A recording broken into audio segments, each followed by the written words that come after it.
ICDS সেন্টারের ছোট্ট শিশু ইব্রাহিম খান এদিক ওদিক ছুটে বেড়াচ্ছিল। হঠাৎই ভাতের গরম ফ্যান বাইরে ছুঁড়তে গিয়ে ছোট্ট শিশুটির শরীরের ওপর ছুড়ে দেন আইসিডিএস সেন্টারের রাঁধুনি। সঙ্গে সঙ্গে বুকের উপরের অংশ পুড়ে যায় তার। ঘটনাটি ঘটেছে ভাঙড়ের পোলেরহাট থানার স্বরূপনগরে। ঘটনার পর দীর্ঘক্ষণ আহত অবস্থায় ওই শিশুকে সেন্টারেই ফেলে রেখে দেওয়ার অভিযোগ ওঠে। ঘণ্টাখানেক পর আইসিডিএস সেন্টারের শিক্ষিকা সহ পরিবারের সদস্যরা তাকে জিরানগাছা হাসপাতালে ভর্তি করে। অবস্থার অবনতি হওয়ায় সেখান থেকেই ওই শিশুকে আরজিকর হাসপাতালে স্থানান্তর করা হয়। ঘটনাকে কেন্দ্র করে এলাকায় চাঞ্চল্য ছড়িয়ে পড়ে। আইসিডিএস সেন্টারের কর্মীর বিরুদ্ধে গাফিলতির অভিযোগ উঠেছে। যে মিড ডে মিল স্কুলটা চালাচ্ছে, যে বাচ্চাদের নিম্ন সংখ্যার যে খাবারটা হয়, খাবারটা ভালো না, খাবারটা সম্পূর্ণ খারাপ।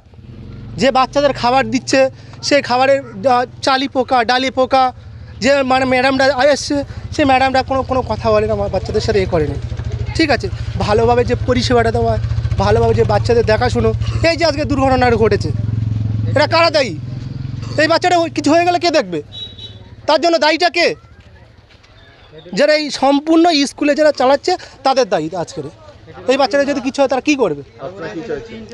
আমরা চাইছি যাতে বাচ্চারা সুস্থ থাকে, যে যে যারা চাকরি করছে, যে ম্যাডামগুলো আসছে এখানে, যে সিস্টেমগুলো যে বাচ্চাদেরকে রাখা হয়, স্কুলে বসানো হয়, তাদেরকে পড়ানো হয়, তাদের কিছুই করছে না। তারা আসছে একবার করে ঘুরে চলে যাচ্ছে। এটা কিছু মনে, এটা কোনো কাজ?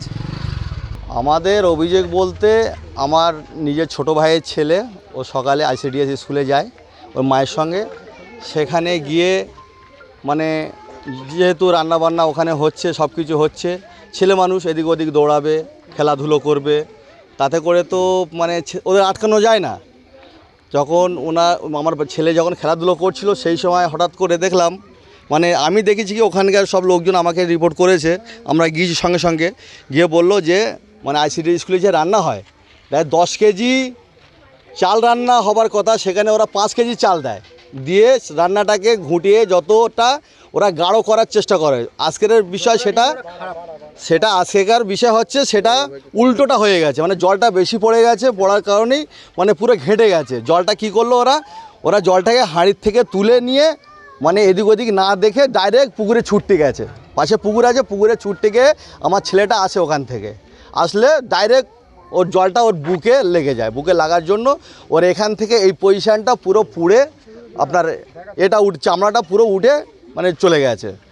ততক্ষণে আমরা গিয়ে ওদেরকে বললাম এই অবস্থা, আপনারা একটা এখানে সেন্টারে আপনারা ম্যাডাম আছেন, রান্নার লোক আছে, সে আমাদের মানে ভাইয়ের ছোট বউ সেখানে উপস্থিত আছে, মানে ছেলের মা।